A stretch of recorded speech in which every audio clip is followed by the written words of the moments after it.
Hi, I'm Ella, And I'm Malice. and this This is is the the Malla Malice Solution. Solution. Okay, so we focused our project on gender stereotypes in toy advertisement. The reason why we thought this was important is because toys are essentially the way that children view the world. And when there's gender stereotypes within their toys and there's like sexist concepts in them, as children grow up, these concepts will evolve into beliefs, and those beliefs will stay with them for essentially their whole lives. So, you feed a child sexist content, and the child will have sexist beliefs. These are prime examples of gender stereotypes within both genders of children. This is this is the Pink Palace Kitchen analysis. This advertisement targets to young girls. And this advertisement really wants you to know that your daughter will be super grateful and happy if they buy this toy. And because they're so happy, it's also reflecting that the little girl model is so happy because she has the Pink Palace Kitchen. But the thing is, there's no simple logic when it comes to wanting this toy because this toy is just showcasing the simplicity and and how happy your daughter will be if they buy this toy. And this advertisement uses a feminine color palette such as pink, purple, and white, with a little hints of teal. And this is meaning that these colors can only associate with girls.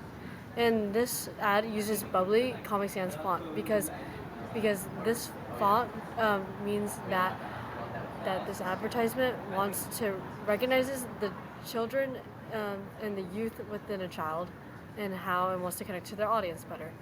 And this advertisement uses a lot of glittering generalities in order to appeal to the audience. And the societal impact is negative because this encourages domestic chores within a young girl and how what their place and position should be when they're older. This is the ad that we chose for young boys. The audience is for boys who are essentially being told that you have to be tough and that is your job. Tonka is a toy brand that is owned by Hasbro. It's a branch of them. So it already has some kind of trust that people can have for it.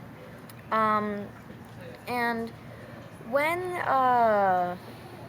when boys are like given toys that they can like build upon and essentially uh, do what they want with that are destructive, it makes them feel powerful, which a lot of boys at this age want. They want power and they want strength because that's what they're told they need.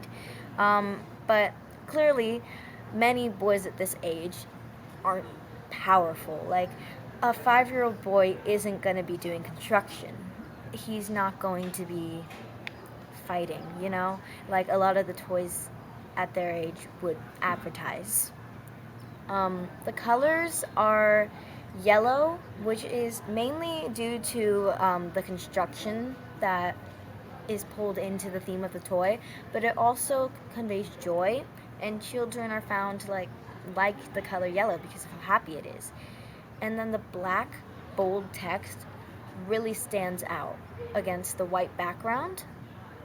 And then there's accents of red everywhere, which kind of adds a sense of toughness, like the ad wants it to. Yeah, so it essentially tells boys that they have to rely on their masculinity for strength to prove that they are a man.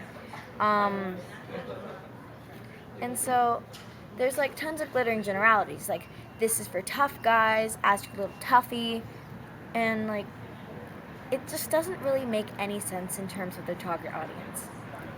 And when it comes to societal impact, when children see these ads, they start to form this idea that jobs like this, that include construction, fighting, building, essentially making stuff, is masculine and for men.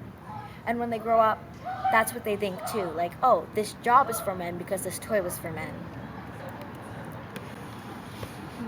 What we think that should be better for these ads is that we should change the way that we should market and not change the way we should design, because all toys are gender neutral. Because back then, toys would push gender roles and societal gender roles upon a child, which eventually evolves into believing that this is what they should be, but that is not true. But the fallacies that they would use back then are successful because this is how they would attract and appeal to their audience. And this is how children began to develop their love for toys. Alright, so our original ad is for a product that we call the Malla doll, which is a mix of our names, Ella and Malice. We try to use gender neutral marketing in which no gender roles are enforced. So that means we don't use things like this is a girl's toy, this is a boy's toy, this is how girls should play with it, this is how boys should play with it. All kids can just play with the toy however they want.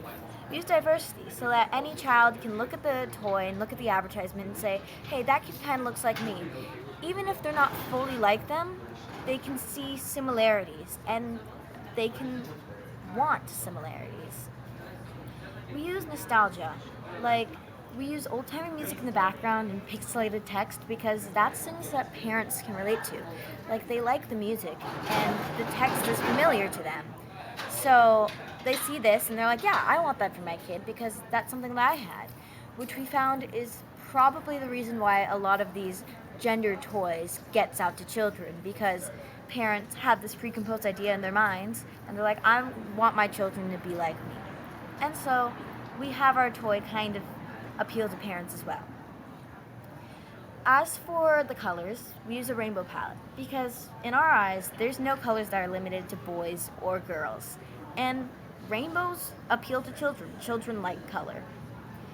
I think that this all lets children know that they can be whoever they want to be without judgment.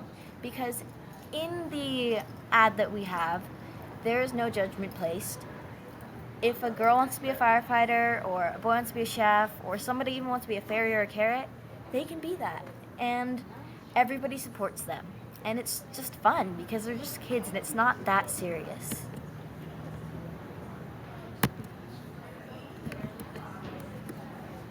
The tactics for the Malla doll that the Malla toy company uses is glittering generalities, repetition, and crowd appeal, and wit and humor as a form of tactics to attract their audience. The Malla toy company may be a new modern company, but they still grow on the mistakes of past toy companies that had pushed societal gender roles onto their audience with a childlike, vulnerable point of view. The Malla toy company has been incorporating old fallacies from decades for their marketing because they're so successful in the past. And that was one thing that they've been preserving in the past. Mm-hmm. So here are our explanations for why we use the fallacies that we used. Glittering generalities. Now when you think about this, you normally think, isn't that lying? And no, we can't promise that our product is going to do anything, but we can tell you what we want it to do. We can tell you that we need our ads to be diverse and for every child, but we can't control if the doll is actually used with diversity and for every child. Like, we can't control if little boys want to dress their dolls up as manly things or little girls want to dress their dolls up as girly things. But that's not really what we're trying to do. What we're trying to do is give children an empty slate so that they can build upon and do what they want with it. Because a lot of toys don't give children that choice. We use repetition. We have a tagline. It really does look just like me. Because this is the idea that we're trying to push. We want children to know that there's something out there that looks like them, that they can relate to. Because a lot of children might not see themselves in advertisement. Like, if you're a minority group, you might not see yourself in advertisement a lot. And when you do, you're like, hey, that's me. Maybe this is right for me. We use the in-crowd appeal.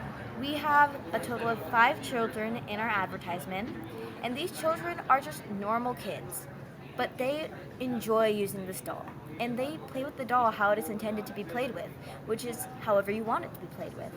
And we think that by showing children playing with this doll and enjoying the doll, it'll make real-life children want the doll and want to play with the doll like these children have, because they're having so much fun playing with the doll. We use wit and humor because we find that children respond well to it. A child is going to get bored easily by something that is humorless and something that is colorless and flavorless. And so we use jokes and funny situations to make sure that children's attention stays taut and to make sure that we can just, you know, reach the younger audience.